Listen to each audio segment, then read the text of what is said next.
항상 새해를 시작할 때는 바람과 다짐을 하고 소망을 갖고 한 해를 시작합니다. 2023년도에도 저나 여러분이나 다 그렇게 시작을 했습니다. 그런데 어느새 오늘 2023년의 마지막 주일이자 마지막 날을 맞았습니다. 참 다사다난했던 해였던 것 같아요. 여러분이나 저에게나 교회적으로도 그렇고 그랬던 것 같습니다. 참 여러분이나 저나 우리 교회적으로도 참 한 해를 달려오느라 모두들 참 수고하셨습니다. 정말 수고하셨습니다.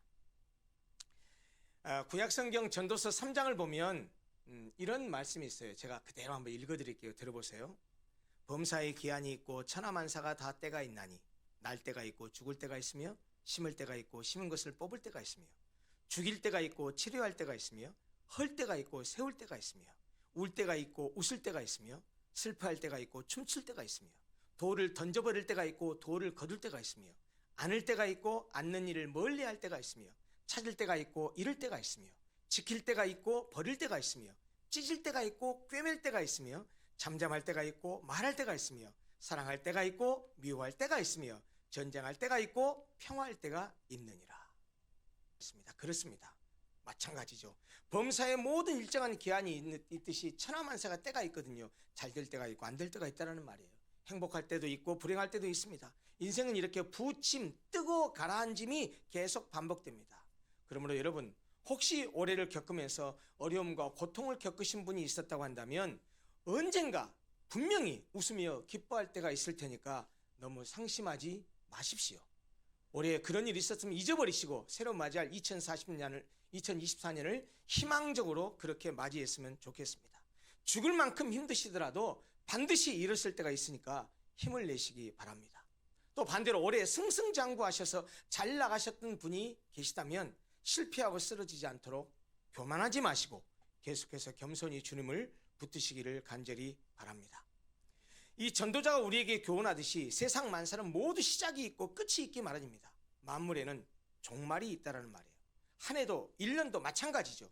꿈과 희망을 안고 시작했던 2023년 연초가 있었듯이 이제 우리는 한 해를 마무리해야 될 시점에 와 있습니다. 오늘 저는 이 마지막 주일이자 마지막 날을 맞아서 오늘 읽은 본문을 중심으로 해서 지난 한 해의 우리의 신앙을 되돌아보면서 신앙적인 결산을 해볼까 합니다. 아마 그것은 새롭게 맞이할 2024년을 현명하게 맞이하는 방법이기도 할 것입니다. 여러분, 오늘 우리가 읽은 본문은 신앙생활 어느 정도 한 분이라면 익히 잘하는 말씀입니다. 소위 별명이 붙어있는 본문이죠. 뭐라고 말하죠? 이 본문을? 달란트 비유라고 말합니다. 예, 비유의 말씀입니다. 이 말씀은요, 열처녀의 비유, 양과 염소의 비유와 더불어서 마태복음 25장에 기록된 주님의 재림 때에 있을 심판에 관한 비유입니다. 아시다시피 달란트는요, 예수님 당시에 무게나 화폐를 재는 단위였습니다. 근데 본문에서는 화폐의 단위, 돈의 단위로 쓰였어요. 요즘으로 하면 달러, 원, 우리나라만 원, 여기에 해당하는 그런 단위입니다. 그런데 화폐 단위로는 달란트만 사용된 게 아니고요, 데나리온이라는 단위도 예수님 당시에 사용되었습니다. 달란트는 굉장히 높은 단위고 이 데나리온은 좀 낮은 단위의 화폐 단위입니다. 한 데나리온은 그 당시에 노동자가 하루에 일한 노동자의 품삯을 가리키는 단위고요, 달란트는 보통 6천 데나리온 정도에 해당하는 단위입니다. 그러니까 여러분 1년이 365일이잖아요. 그러면 일하는 일용직 사람들이 365일 다 일하지는 않을 거 아니겠습니까? 한 300일 정도만 일한다고 칩시다. 그러면 6천 데나리온을 300으로 나눠보세요. 얼마입니까? 20이죠, 20. 그게 무슨 말입니까? 한 달란트는 6천 데나리온인데 쉽게 말하면 몇 년 동안 일해야 될 품삯이라고요? 20년이요. 그러니까 이게 어마어마한 돈이라는 사실을 여러분들이 이해할 수 있을 겁니다. 엄청나게 큰 돈이에요. 그런데 주님과 우리의 관계가 이렇게 본문에 비유된 대로 종과 주인의 관계로 묘사되어 있어요. 그런데 이 달란트 비유의 내용은 아주 단순하죠. 주인이 말이죠, 먼 곳에 외국에 출타를 해야 될 그럴 일이 있었나 봐요. 그래서 오래 갔다 와야 되니까 자기가 가지고 있는 재산, 이 종들을 불러가지고 맡겼어요. 그런데 맡길 때 어떻게 맡겼느냐? 한 종에게는 5달란트를 맡겼고, 한 종에게는 2달란트, 한 종에게는 1달란트 이렇게 각기 달리 맡겼는데 그 그 종의 능력에 따라서 맡겼어요. 이 종은 5달란트를 맡을 만하니까 5달란트를 줬고, 이 종은 2달란트, 이 종은 1달란트 이렇게 맡기고 떠났어요. 그런데 한참 떠났다가 이제 시일이 지나서 돌아왔을 거 아닙니까? 돌아와서 이제 이 주인이 종들을 다 불러가지고 결산을 하는 내용이 오늘 본문의 내용이에요. 그런데 이 종들이 그 달란트를 맡았을 때 어떻게 했는지에 대한 내용이 먼저 나오고, 뒤에 결산할 때 내용이 뒤에 나와요. 자, 앞에 부분에 보면 5달란트 받은 종은 어떻게 했습니까? 또 열심히 가서 일해서 5달란트를 또 남겼어요. 더블로 남겼어요. 2달란트 받은 자는요, 2달란트 받은 자도 열심히 일해서 또 2달란트를 남겼어요. 1달란트 받은 자는 어떻게 했어요? 땅에 묻었어요. 왜 그랬죠? 이거 갖고 일하다가 이건 자꾸 날려버리면 어떡하지? 우리 종한테 꾸중 받을 거야. 그렇게 생각해가지고 그냥 잘 묻어놨다가 주인이 오시면 드려야지 하고 묻어놨어요. 그러고 돌아왔단 말이에요. 결산을 하고 오는데, 결산을 하는 거 보면 5달란트 받은 자가 먼저 와서 이제 주인에게 말합니다. 주인님께서 저에게 5달란트를 맡기고 가셨는데 제가 또 열심히 일해가지고 또 5달란트를 또 남겼습니다. 여기 있습니다. 받으십시오. 그러니까 그 주인이 뭐라고 말하죠? 먼저 그를 뭐라고 칭찬합니까? 착하고 충성된 종아. 착하고 충성된 종아. 네가 작은 일에 충성하였으니 내가 너에게 많은 것, 큰 것 맡기겠다. 네 주인의 즐거움에 참여해라 라고 그렇게 칭찬하고 축복까지 하십니다. 그 다음에 2달란트 받았던 자가 와서 똑같이 보고합니다. 주인님이 저에게 2달란트 주셨잖아요. 제가 이거 가지고 열심히 일해서 또 2달란트 남겼습니다 라고 내놓으니까 그에게도 또 축복하고 해서 말씀하시는데, 여러분 성경을 봐보세요. 본문을 봐보세요.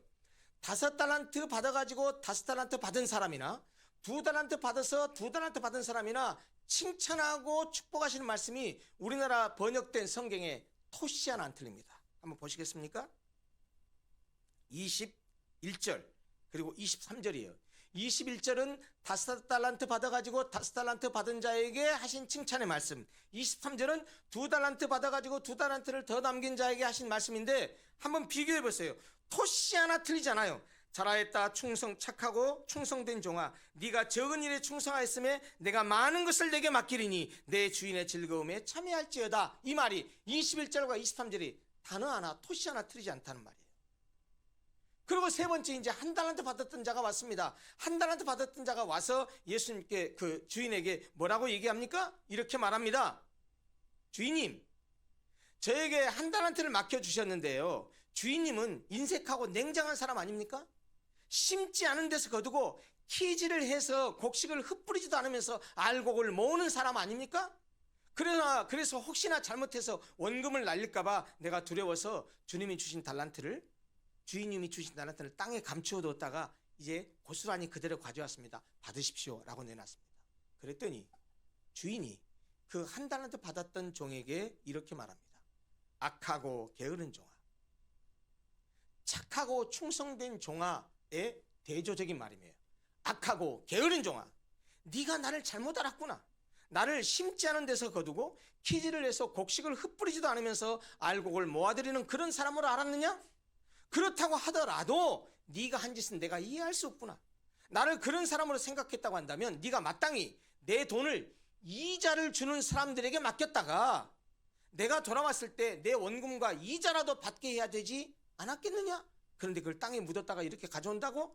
그러면서 그 주인이 다른 종들에게 뭐라고 말하냐면, 저놈에게 주었던 한 달란트를 빼앗아서 10달란트 가진 자에게 주어라. 10달란트 받은 자가 누굽니까? 5달란트 받아가지고 열심히 일해서 또 5달란트를 받은 그 사람을 가리켜요.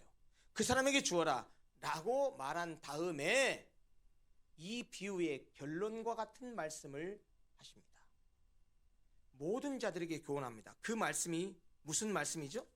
그 내용이 뭡니까? 29절이 본문의 비유의 결론과 같은 말씀이에요. 뭐라고 말했어요?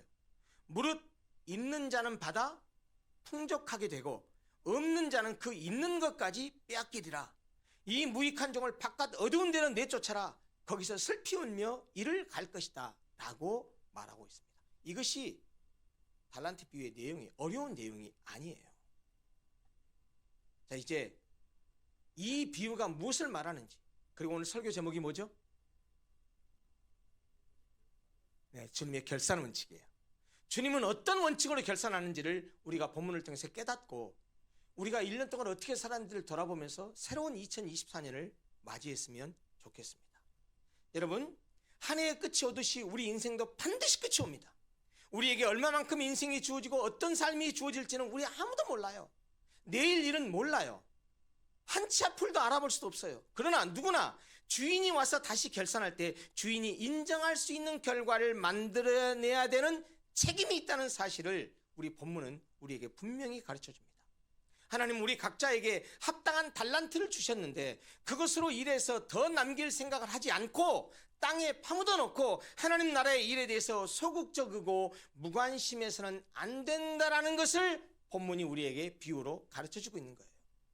여러분 아시다시피 본문의 비유에서 사용된 달란트는 하나님께서 성도들 각자에게 주신 시간과 재능과 은사 등을 의미합니다. 그런데 본문의 비유를 보면 주인은 종들에게 달란트를 주시되 어떻게 줬냐? 종들의 능력에 따라 다르게 주셨어요. 이 말은 무슨 말이냐면 하나님께서 성도 각자에게 그의 능력에 맞게 그가 감당할 수 있는 범위 내에서 재능과 능력을 주신다는 사실이에요. 그러므로 여러분 우리가 달란트를 몇 달란트 받았냐가 중요한 게 아닙니다.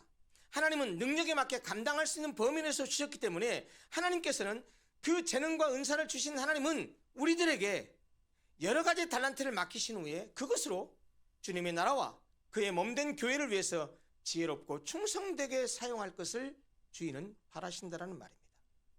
이 비유에서 중요한 것은 우리가 받은 달란트, 다시 말하면 우리가 받은 재능과 은사의 많고 적음이 아니라 각각 다르게 달란트를 받기는 했지만 우리가 받은 것이 무엇이든 그것을 어떻게 사용하느냐 하는 문제입니다. 아까도 말씀드렸지만 이 사실은 주인이 종들에게 다섯, 둘, 한 달란트를 각각 다르게 맡겼지만 와서 결산할 때 열심히 충성해서 열매를 맺은 5달란트 받은 종과 2달란트 받은 종에게 하신 말씀에서 드러나잖아요. 똑같이 칭찬했잖아요. 현대의 이 자본주의 논리에서 말하자면 더 많은 칭찬을 받아야 하는 사람은 누굽니까? 자본주의 논리로 말하면 5달란트를 더 많이 남긴 사람이에요. 이런 가정을 추측해 볼 수 있어요. 만약에 2달란트 받은 사람이 10달란트를 남겼다. 그러면 현대적인 가치 자본주의 논리에서는 이 사람을 더 칭찬해야 될 것이라고 생각하는데요. 오늘 본문의 비유를 가만히 들여다보면 예수님께서 우리를 어떻게 결산하는지 어떻게 평가하시는지를 너무나 잘 많이 가르쳐주고 있다는 거예요. 자, 1달란트 받은 자는 일 안 했어요. 땅에 파묻어 놔버렸어요. 성실하게 일하지 않았어요. 그리고 원금만 갖다 줬어요. 그때 악하고 게으른 종아라고 꾸중하셨는데 우리 가정을 해보십시다.